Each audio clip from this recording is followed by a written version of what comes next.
El título del mensaje de hoy es Esclavos de Jesucristo.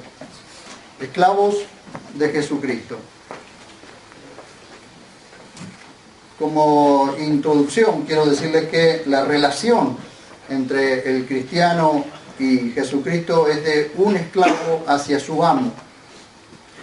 La gran mayoría, y cuando empezamos a leer, empezamos a estudiar y empezamos a ver realmente qué bueno tener una traducción lo más fiel posible a lo que está escrito realmente, a lo que estuvo escrito en los originales. La gran mayoría de las versiones traducen la palabra griega doulos como siervo, cuando en realidad debe traducirse esclavo. En todo lugar donde doulos se registra. Nosotros, los lectores comunes, los que no sabemos ni hebreo ni griego, leemos siervo y así lo entendemos porque es lo que nos han vendido. Nosotros leemos siervo porque no entendemos que donde tendría que ir esclavo han puesto siervo. Pero cuando comenzamos a ver en profundidad qué nos dice la Biblia acerca de esta salvación tan grande y vemos lo que el Señor Jesucristo hizo por nosotros, cómo era nuestra condición antes de conocerlo y el precio que Él pagó, solo entonces podemos ver lo que realmente sucedió.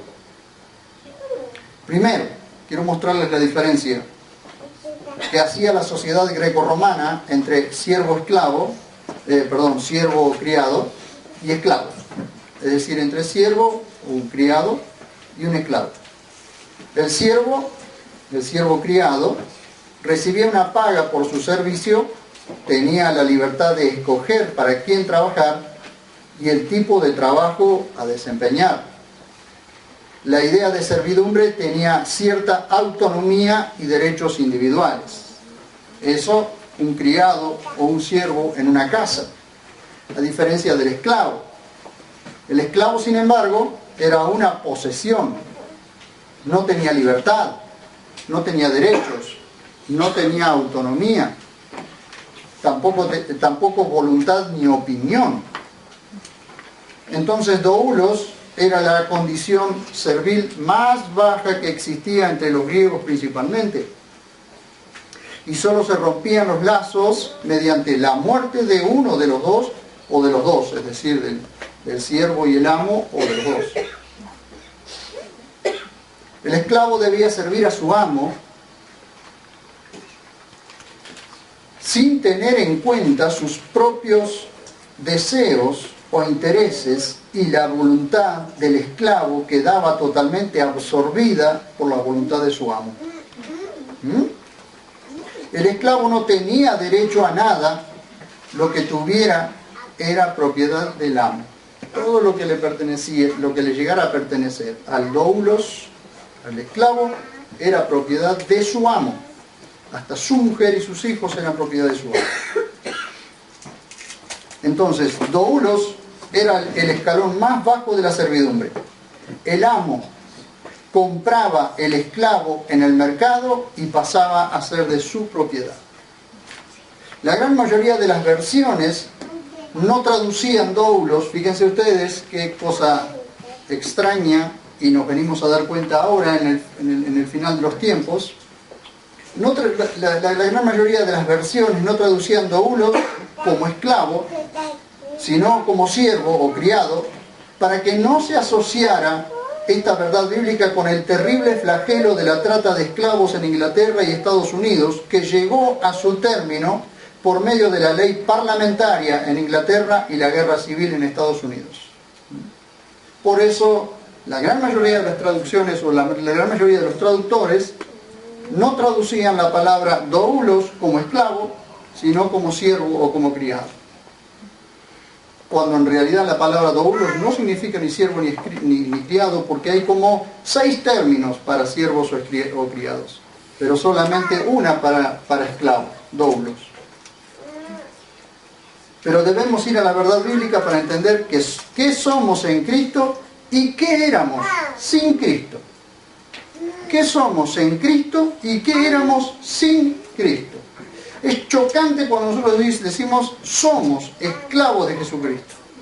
Pero deberíamos ver de quién éramos esclavos antes. ¿Ah?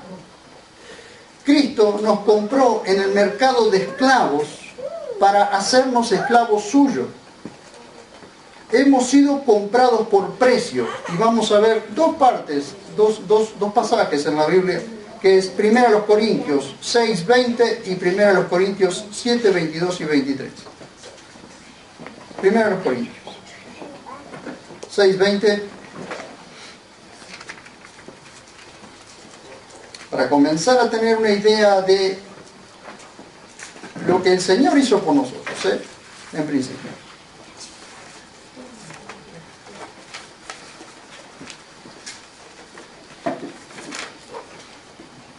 Primero los Corintios 6:20. Dice: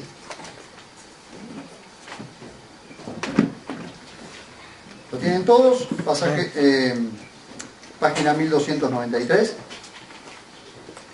Dice: porque fuisteis comprados por precio. ¿Lo tienen?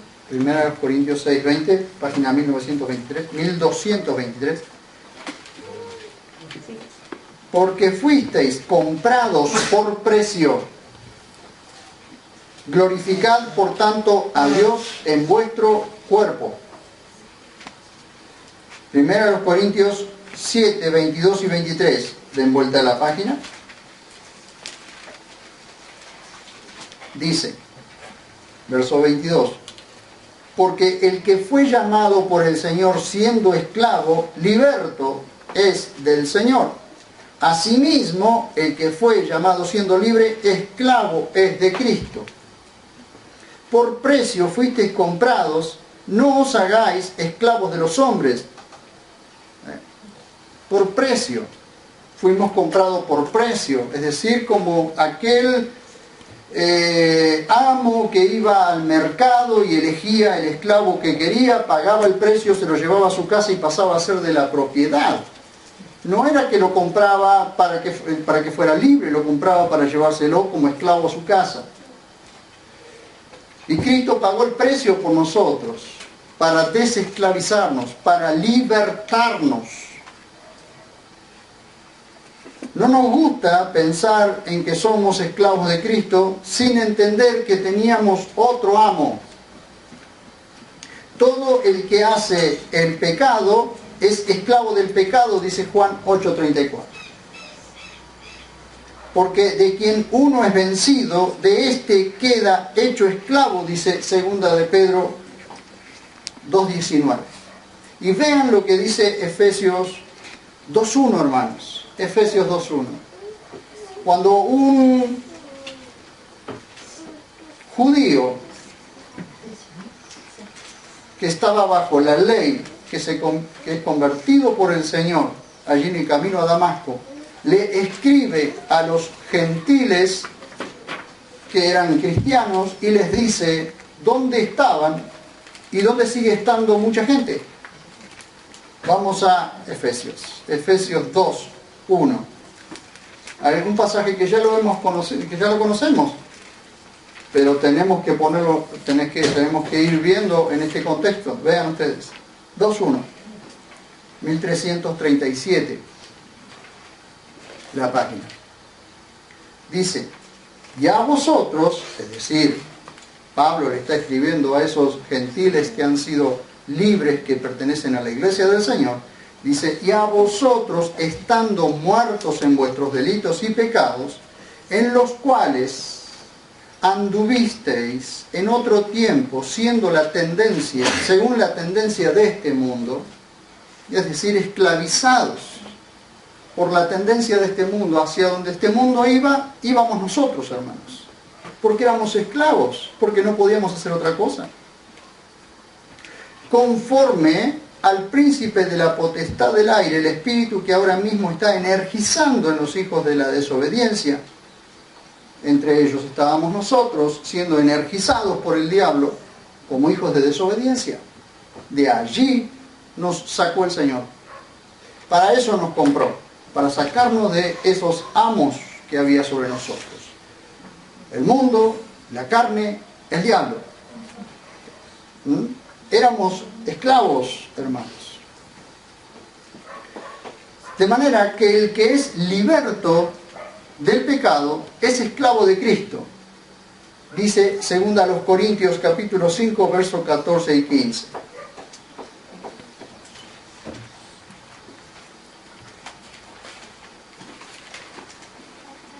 Segunda a los Corintios 5, versos 14 y 15. Dice, en la página 1309, porque el amor de Cristo nos constriñe, es decir, no nos deja salida. ¿Saben lo que es constreñir? Es apretar, es ceñir. Es como cuando estamos dentro de una multitud de gente que no nos deja movernos para ninguna parte. El amor de Dios es como esa multitud que nos rodea, que nos constriñe, que no nos deja ninguna salida más que hacia Él. Dice, porque el amor de Cristo nos constriñe, pensando esto, que si uno murió por todos, entonces todos murieron. Y por todos murió, para que los que viven ya no vivan para sí, sino para aquel que murió y fue resucitado por ellos. Aunque Cristo nos libertó y nos hizo libres, no nos hizo libres para vivir nuestra propia vida, nos hizo libres para que fuéramos esclavos de Él. De hecho, lo querramos o no lo querramos, lo entendamos o no lo entendamos, somos esclavos de Él, lo aceptemos o no lo aceptemos. ¿Por qué somos esclavos de Él? ¿Por qué? ¿Para qué somos esclavos de Él? Porque la idea es que esta esclavitud maravillosa en la que Cristo nos ha esclavizado nos hace libres. Porque no hay un cristiano más libre que aquel que ha decidido, que ha puesto en su corazón servir al Señor plenamente, con toda su vida. No es que ser esclavo de Cristo es esto no se puede hacer, esto no se puede hacer, esto no se puede hacer. No se trata de eso. Se trata de hacer aquello que Dios nos dice que tenemos que hacer. Punto. Dios nos ha salvado para un propósito. Y esto es para formar parte del cuerpo, la iglesia de Cristo. Vean. Dios nos salvó, a diferencia de aquel esclavo que era comprado en el mercado y era llevado a la casa simplemente para que trabajara e hiciera todo lo que el amo de la casa quería hacer, y se moría porque era la única forma de ser libre, muriéndose y escapándose, y cuidado cuando lo atraparan. A diferencia de esta esclavitud maravillosa que nos lleva, hermanos, nos lleva a cumplir un propósito en esta tierra. Y como después lo vamos a ver, que encima que somos esclavos y que ni siquiera tendríamos que recibir paga, es un amo que nos recompensa. Vean ustedes. Romanos, vamos a leer dos pasajes. Uno en Efesios, 1:22 y 23, y Colosenses 1:18. Efesios capítulo 1, versos 22 y 23.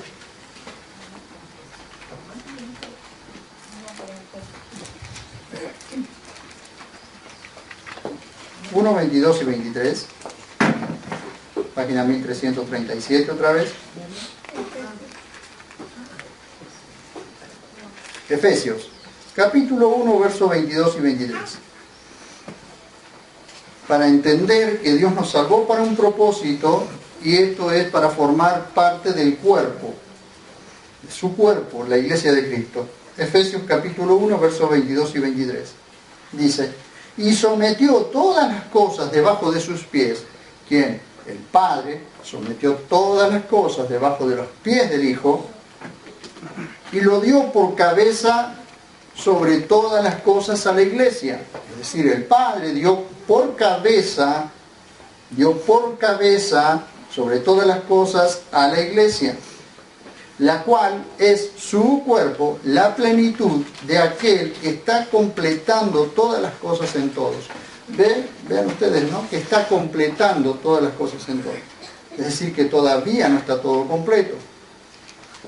E inclusive en el cuerpo de Cristo nosotros no vemos, aunque en la mente de Dios esté completo, pero nosotros aquí naturalmente no vemos que esté completo. Colosenses 1:18.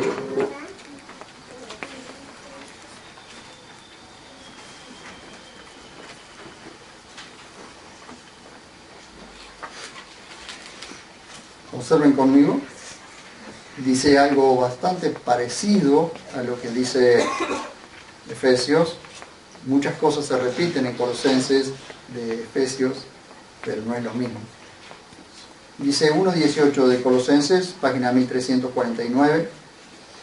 Dice, y Él es la cabeza del cuerpo de la iglesia.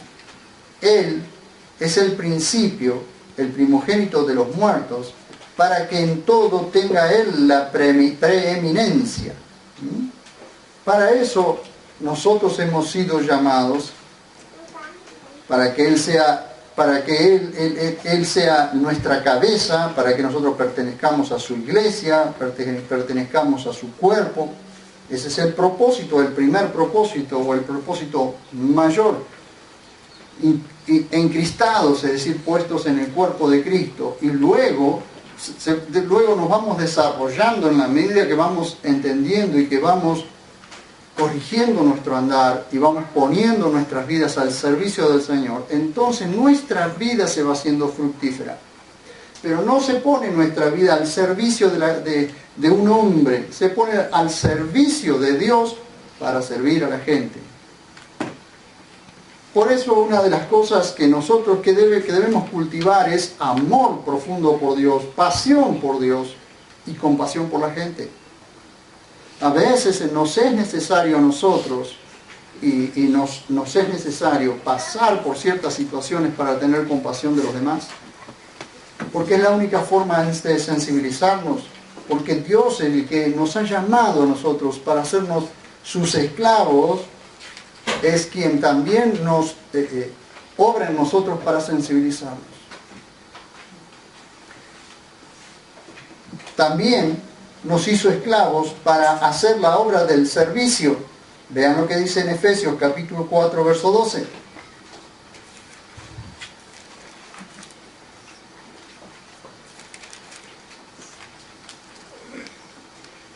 Y la obra del servicio no la hace un grupo selecto, no la hace una élite.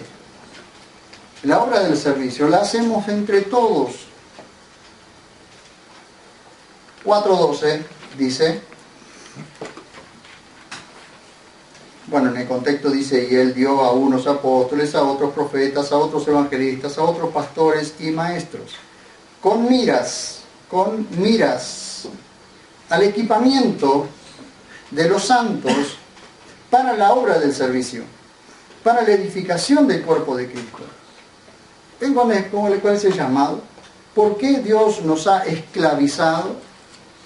Para que todos y entre todos hagamos la obra del servicio, la diaconía. Entre todos, o todos y cada uno de nosotros somos diáconos, servidores. Diáconos no es una jerarquía. Diáconos no es un puesto, no es un cartel.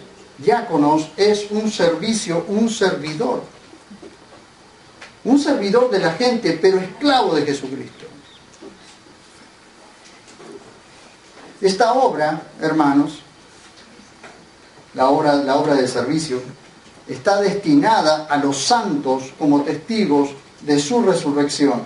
Y tratemos de captar que la doctrina de la resurrección es la fundamental en el cristianismo, porque creemos en un Dios que murió y fue resucitado, que murió, fue sepultado y fue resucitado el tercer día, a diferencia de todas las demás creencias. Hechos, capítulo 4, verso 33.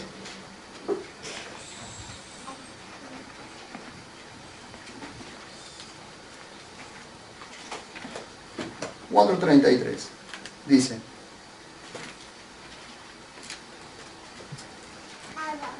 ¿lo tienen todos?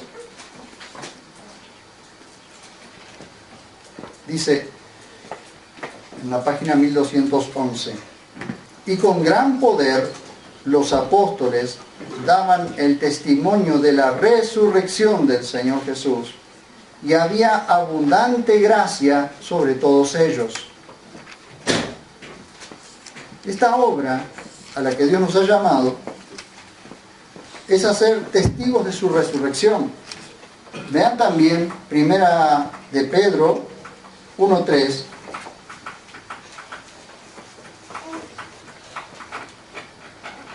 Recuerden que las cartas judeocristianas están agrupadas, así que es más fácil encontrarlas.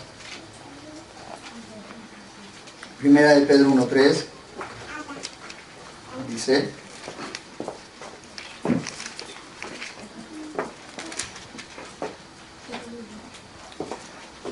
en la página 1254, el libro 29.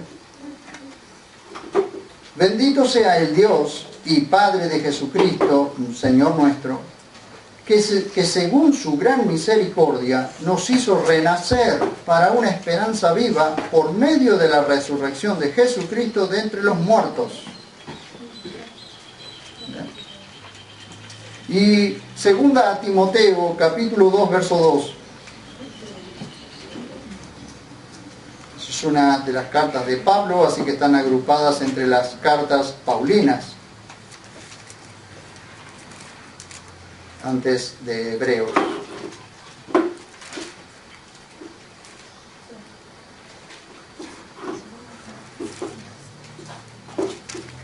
Perdón, después de Hebreos. Segunda a Timoteo 2:2.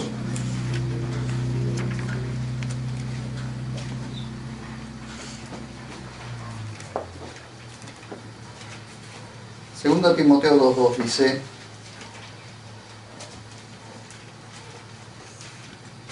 en la página 1379, las cosas que oísteis de mí a través de muchos testigos, estas encarga a hombres fieles que sean idóneos para enseñar también a otros. La importancia que tiene, queridos hermanos, de que nosotros podamos aprender, de que nosotros podamos entender esta maravillosa salvación, entender que estamos sirviendo a un Dios vivo mediante su resurrección, entender, hermanos, que estamos siendo preparados en este tiempo mediante todos los días que nos juntamos, nos reunimos para leer las Escrituras, para estudiar, y vamos siendo equipados, juntos vamos siendo equipados. ¿Pero para qué? ¿Para quedarnos nosotros con todo lo que aprendemos? No, no es para eso. Dice y repito, las cosas que oísteis de mí, dice Pablo, le dice a Timoteo, a través de muchos testigos, estas encarga a hombres fieles que sean idóneos para enseñar también a otros. Yo me pregunto hoy en día cuánta idoneidad y cuánta fidelidad tenemos en las iglesias hoy. Mayormente los hombres. Estamos careciendo de hombres que realmente se les pueda encargar, sean fieles para enseñar también a otros. Oremos por esto, porque no entendemos, hermanos, no entendemos que hemos sido llamados como esclavos. Es decir, ninguno de nosotros ya tenemos decisión propia, porque nuestra voluntad está sometida, absorbida por la voluntad de Dios. Entonces hay cosas que hasta en nuestras oraciones tienen que cambiar. Hasta en nuestra forma de orar tienen que cambiar. Porque nosotros oramos todo el tiempo pidiendo, sin poner en nuestra mirada, o no poniendo nuestra mirada en las cosas de arriba, que son las que a Dios le interesan. Entonces, cuando cambia nuestra oración, cuando nuestra oración cambie, y ya dejemos de pedir, porque un esclavo no le pide nada al amo. no tenía derecho a pedirle nada. El esclavo sencillamente tenía que obedecer. Y ni siquiera, hermanos, ni siquiera en muchas oportunidades el amo le hablaba. Simplemente le señalaba lo que tenía que hacer. Pero nuestro amo nos habla. Y nos comunica, y nos ama, y nos dice, y nos llama a nosotros a que le sirvamos plenamente, a que le sirvamos con nuestras vidas, a que le sirvamos con todo lo que tenemos. Porque de hecho, nada tenemos, hermanos. Nada es nuestro. Nada. Y si no, pregunten, y si no, miren en el cementerio. Fíjense en el cementerio, ni la lápida, ni la tumba es de los muertos. Porque lo cambian de lugar cuando se les ocurre. Y encima hay que pagar para que lo cambien de lugar. ¿Se dan cuenta, hermanos? Que estamos muy cerca de la venida del Señor y necesitamos prepararnos en esto, necesitamos entender esto, hermanos. Ser testigo de la resurrección nos hace radicalmente diferentes a todas las demás creencias, porque somos esclavos de alguien que murió y resucitó venciendo a la misma muerte. Por tanto, no somos esclavos de la potestad de la muerte, hermanos. Ya no tememos a la muerte. No le tenemos temor a la muerte. Porque alguien pagó el precio y le arrebató, le quitó el aguijón a la muerte. Como aquellas abejas a las que se les quita el aguijón y terminan muriéndose. Pues, como nos dice Pablo en su primera epístola a los Corintios, capítulo 9, versos 16 y 17. Primero los Corintios.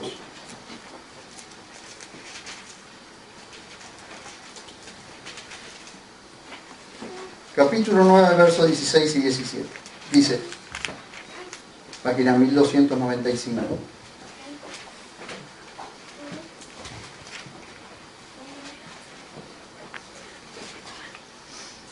Dice,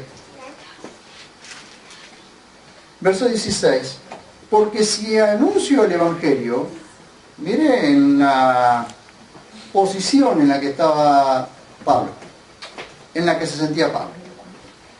Porque si anuncio el Evangelio, no me es motivo de gloria. Hoy observamos a supuestos grandes hombres que se glorían de hacer ciertas cosas, cuando en realidad anunciar el Evangelio no le es ninguna gloria. No me es motivo de gloria, no me es motivo de jactancia, eso es lo que quiere decir. Pues me es impuesta necesidad. Es decir, fuimos llamados, hermanos, fuimos llamados a ser esclavos de Jesucristo para anunciar el Evangelio, porque nos es impuesta una necesidad. Fuimos llamados a ser testigos de la resurrección de Jesucristo. No fuimos llamados para quedarnos cómodos. No, Señor. No. Fuimos llamados, dice, porque si anuncio el Evangelio no me es motivo de gloria, pues me es impuesta necesidad, dice Pablo. Y ay de mí si no anunciara el Evangelio. Ay de mí si no anunciara el Evangelio. Porque si hago esto por propia voluntad, tengo recompensa. Y si por obligación, un encargo me ha sido confiado. O sea, de cualquiera de las dos maneras tenemos que predicar el Evangelio. Si lo hago por propia voluntad, si lo hago porque es mi anhelo hacerlo, porque quiero hacerlo, porque amo hacerlo, tengo recompensa. Pero si lo hago por obligación, de todas formas, es un encargo que me ha sido confiado. ¿Eh? O por voluntad o por obligación, el Evangelio debemos anunciarlo. Porque el esclavo debe trabajar y no por la recompensa. Fíjense, por favor, Lucas capítulo 17, versos 7 al 10.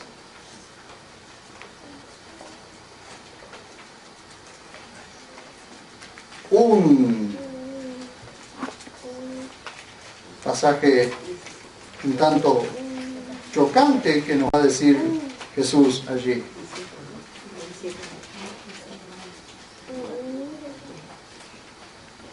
Fíjense cómo era la cuestión y la situación de los esclavos, de los doulos. Y fíjense lo que les dice Jesús con respecto a haber hecho lo que tenía que hacer. Dice, versos 7 al 10. ¿Y quién de vosotros que tiene un esclavo labrando o pastoreando,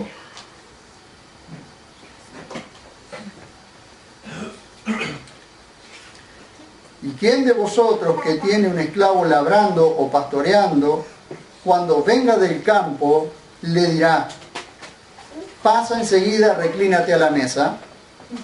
Observen ustedes, ¿no le dirá más bien, prepara algo para que cene yo? Cíñete y sírveme hasta que coma y beba yo. Después de esto comerás y beberás tú. ¿Acaso da gracias al esclavo porque hizo lo que se le había ordenado? Así también vosotros, dice, así también vosotros, cuando hagáis todo lo que os fue ordenado, decid, esclavos inútiles somos, hemos hecho lo que debíamos hacer. Ni siquiera podemos pedir recompensa. Hicimos lo que teníamos que hacer. Cuando hayamos hecho todo lo que teníamos que hacer, siervos inútiles seguimos siendo. Porque nada de lo que nosotros pudiéramos hacer lo hacemos por nuestras propias fuerzas, y ahora lo vamos a ver para ir terminando. Lo que me maravilla es que siendo esclavos recibiremos por recompensa. Y es increíble, el reino de los cielos es increíble. Es impresionante, es maravilloso. Porque siendo esclavos recibiremos recompensa. Pero como dice James Moffat, su pago era hacerlo sin pago. Es decir, para Pablo, su pago era hacerlo sin pago. Él no esperaba recompensa, aunque sabía que lo recibiría, pero no esperaba recompensa. Lo hacía porque le era impuesta necesidad. Y muchas veces en contra de su voluntad. No siempre lo que nosotros tengamos que hacer, que Dios nos mande a hacer, será lo que nos guste. No, hermanos. En muchas oportunidades tendremos que hacer cosas que Dios nos manda a hacer que no son las que nos gustan. Porque así le sucedía al esclavo. El esclavo no podía decidir qué quería hacer él y decirle, yo quiero hacer esto, y peleaba con el amo para decir, yo quiero hacer esto, y el amo le decía, no, tenés que hacer aquello. El esclavo no podía decir absolutamente nada. Lo que el amo decía, eso había que hacer. Y el problema que tenemos nosotros como cristianos, y que lo estamos viendo en la iglesia de hoy, porque esto no se está hablando. ¿Por qué no se está hablando? Porque no es conveniente. Porque pasan estas cosas. No les gusta mucho. Pero no se habla. ¿Por qué? Porque hoy estamos en un tiempo del arrebatar el reino y de pedirle cosas a Dios, como decían anoche, pedirle corpiños de 1.000 pesos a Dios, como escuchábamos anoche, ¿sí? No puedo creer. Y estamos en el tiempo de pedirle a Dios y pedirle a Dios y pedirle a Dios. Y yo le pregunto, hermanos, a ver, ¿en qué momento, en lugar de pedirle tanto a Dios, pedirle cosas a Dios, le decimos a Dios, Señor, ¿qué es lo que vos querés que yo haga? ¿Qué tengo que hacer yo? Decímelo hoy, mañana o pasado, pero decímelo. ¿Qué tengo que hacer yo?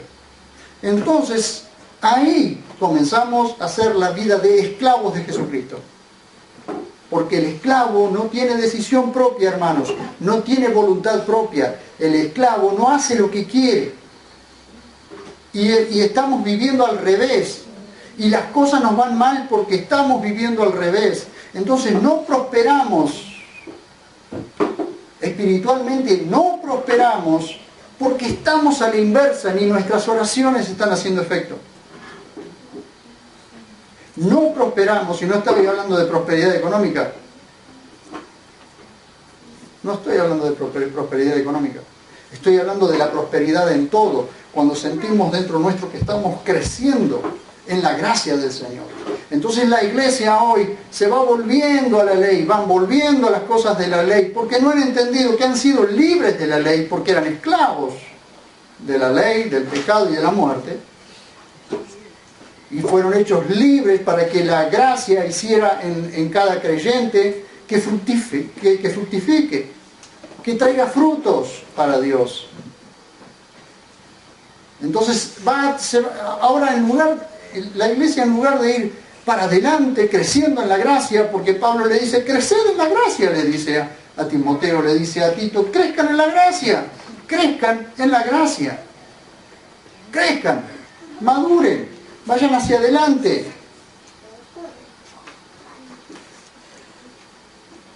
Pero nos estamos atrasando. Nuestra vieja naturaleza se ha hecho esclava de Jesucristo. Cuanto más entendemos que somos esclavos de Jesucristo, más libres somos, hermanos. Más libres somos. Porque el ser esclavos de Jesucristo nos liberta de las cosas que nosotros éramos esclavos, o de las cosas que a nosotros nos esclavizaban. Observemos, hermanos, observen en sus propias vidas, ¿de qué cosas eran esclavos ustedes, como yo? ¿De qué cosas eran esclavos? Sin embargo, cuando arrojan sus vidas a los pies de su amo, van siendo libres. Como yo lo he sido libre, van siendo libres ustedes de las cosas que antes los esclavizaban.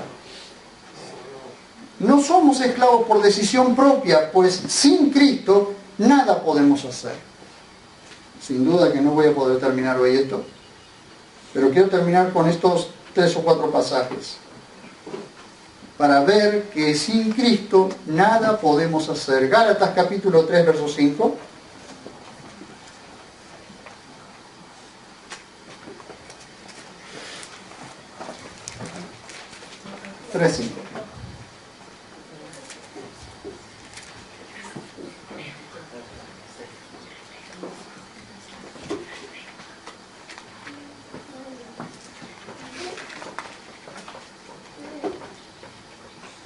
Me encanta esta palabra, energizar o energizando, que hemos podido recuperar en la traducción, porque cambia hasta el sentido del poder de Dios en nuestras vidas. Aquel pues, dice Gálatas 3:5, aquel pues que os suministra el Espíritu y está energizando poderes en vosotros, ¿lo hace por las obras de la ley o por la noticia de fe? Esta es una reprensión que le hace a los Gálatas y que nos viene muy bien a nosotros. Aquel pues que os suministra el Espíritu y está energizando poderes en vosotros, ¿lo hace por obras de la ley o por la noticia de fe? Fíjense ustedes cómo la palabra de Dios nos hace crecer en la fe. Y nosotros no nos damos cuenta, pero cuando hemos escuchado la palabra de Dios, hemos visto lo que la palabra de Dios nos dice, en el momento oportuno, esa palabra a nosotros nos energiza, nos da la energía suficiente para enfrentar los problemas de la vida. Vamos a 1 Corintios, capítulo 12, verso 11.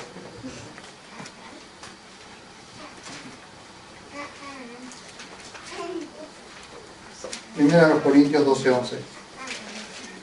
Dice, 1299.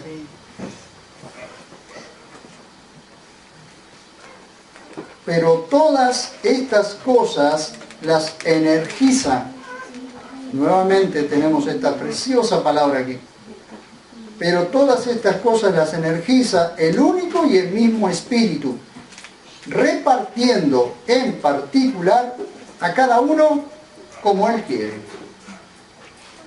Si Dios reparte a cada uno, y está hablando de los dones que vemos en los versículos anteriores, si Dios es el que reparte como Él quiere, nosotros, en primer lugar, nosotros, ¿quiénes somos para pedirle a Dios lo que nosotros queremos? ¿Quiénes somos nosotros para decirle a Dios cómo queremos servirle? ¿No es mejor si Él,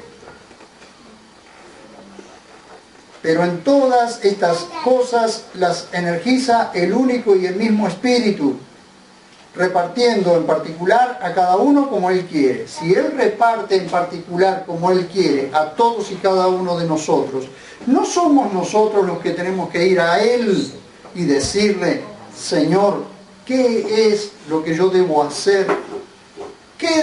¿Cuál es el don que vos me has dado o los dones que vos me has dado? Porque necesito que se manifiesten en mi vida para beneficio de los demás. Entonces nosotros tenemos que saber, hermanos, que de ninguna manera vamos a saber qué dones hay en nosotros si no entendemos que somos esclavos de Jesucristo. Esclavos. Filipenses 2:13 y 4:13, y con esto terminamos. No van a decir que no van conociendo la Biblia, ¿no? Vamos de un pasaje a otro. Filipenses, capítulo 2, verso 13 y 4:13. Miren qué maravillosos versículos. Porque este amo que nos compró en el mercado de esclavos, porque éramos esclavos del mundo, de la carne, del diablo, de nuestros propios pensamientos, de nuestras propias decisiones, este amo que nos compró es el mismo amo que nos energiza y nos da el poder para hacer lo que Él quiere que hagamos. Y cuando hacemos lo que Él quiere que hagamos, nosotros somos realmente felices.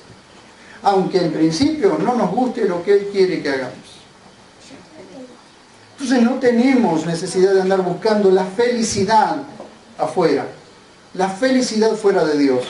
No, porque la felicidad, la verdadera felicidad, el verdadero gozo está en el que nos llamó para hacer la obra para la cual nos llamó.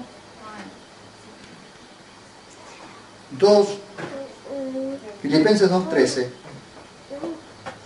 dice: porque Dios, según su designio, es el que está energizando en vosotros, es decir, en nosotros, diga conmigo, en mí. Es el que está energizando en vosotros no solo el querer, sino también el energizado hacer. Qué maravilloso, porque hasta la frase cambió, ¿no? Terriblemente. Ya no es el querer como el hacer por su buena voluntad. Fíjense, lo repetimos para entenderlo. Porque Dios, según su designio, es el que está energizando en vosotros no solo el querer, es decir, Él energiza el que vos quieras, sino también el energizado hacer. Cuando vos quisiste, cuando Dios energizó para que vos quieras, Él ya energizó el hacer. Te dio la energía suficiente, el poder suficiente para hacer. Entonces a veces pensamos: Señor, ¿cómo voy a hacer esto que me estás mandando a hacer? Pues hacelo porque está energizado. Está siendo empoderado para hacerlo. Porque aquí no es que el esclavo hace las cosas con sus propias fuerzas. Las hace por medio del que energiza. ¡Qué maravilla, hermanos! ¡Qué maravilla! No sé qué les pasa a ustedes, pero yo estoy feliz. 4:13.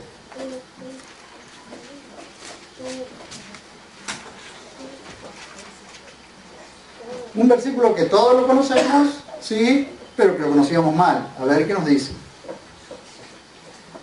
Todo lo puedo en el que me fortalece. Todo lo puedo en el que me fortalece. ¿Algunas cosas puedo? No. Todo lo puedo en el que me fortalece. Todo todo lo que Dios te mande a hacer, lo podés hacer en el que te fortalece. ¿Y el que te fortalece quién es? El Espíritu Santo. El Espíritu Santo es el que te fortalece para hacer lo que Dios te manda a hacer. Aleluya. Hermanos, tenemos toda la semana hasta el domingo que viene para ir digiriendo esto, masticando esto, para que toda la semana podamos decirle, Señor, realmente qué es lo que vos querés que yo haga. Porque cuando Él te diga lo que vos tenés que hacer, ya está energizado, ya estás energizado para hacerlo. Porque Dios es el que el que energiza para que vos quieras, el que te da la energía suficiente para que vos quieras, y el que te energiza para hacerla. El que te da la energía, ¿ven? Oramos. Y el próximo domingo seguimos con esto. Ponemos de pie, por favor. Vamos a pedirle al Señor que realmente oriente nuestras vidas, nos guíe, nos ayude a entender que somos esclavos de Él. Esclavos.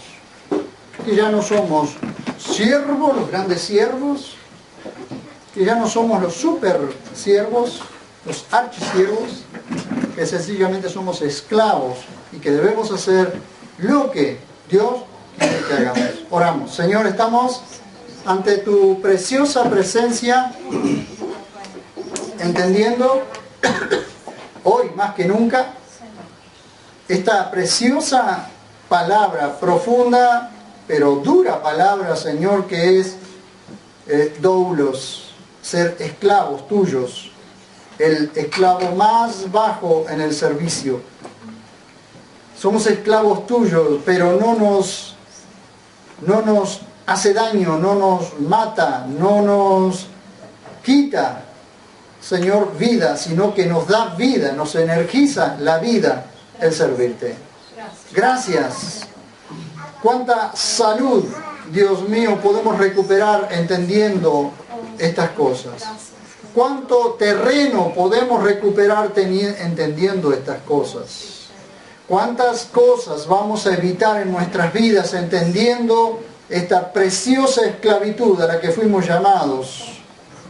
Esclavos para ser libres y libres para ser esclavos. Qué cosa maravillosa, Señor. Te alabamos y te bendecimos.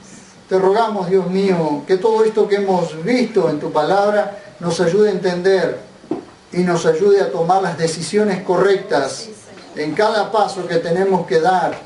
Cada pensamiento sea esclavizado por tus pensamientos. Cada decisión nuestra sea sometida a tu decisión, Señor. Nuestra voluntad caiga delante de tu voluntad para hacer tu voluntad y realmente ser lo que tenemos que ser. No queremos pasar por esta vida sin haber dejado una huella, Señor. No queremos pasar por esta vida sin haber hecho lo que vos querías que hiciéramos. No queremos perder el rumbo. Señor, queremos que nos coloques en el centro de tu voluntad y hasta el día de nuestra muerte o hasta el día en que nos vengas a buscar, queremos hacer tu voluntad, Señor. Necesitamos hacer tu voluntad. Necesitamos caminar en el centro de tu voluntad porque de ninguna manera podremos ser felices, papá. De ninguna manera. Lo sabemos porque cada vez que nos hemos soltado de tu mano por un momento, hemos hecho líos en nuestra vida, Señor. Por eso te rogamos, bendito Dios, que nos ayudes como congregación y que asistas a la iglesia que está por emerger, por la que está por surgir, por todos aquellos que van a venir a tus pies, aquellos que te van a entender, que van a conocer, sean también energizados desde el primer momento para hacer tu voluntad. Te ruego, bendito Dios, que hagas un llamado profundo a tu iglesia para entender, Dios mío, que somos libres para servirte, Señor. Libres para servirte a vos, papá. Nos has libertado de todas las cosas que nos tenían atadas, Señor, atados, y hoy, Dios mío, podemos servirte en esa libertad maravillosa que produce amor, gozo y paz en nuestras vidas al servicio de los demás. Gracias, papá maravilloso. Oramos con gratitud en nuestro corazón por todos nosotros y por todos aquellos, Dios mío, que nos estarán escuchando, los que nos estarán viendo también, Señor, por medio de Facebook y de YouTube, Señor, y por todos aquellos, Dios mío, que puedan ser alcanzados por esta palabra tuya, Señor. Gracias, maravilloso Papá, en el nombre dulce y precioso de Jesús. Amén y amén. Gracias, Jesús. Amén.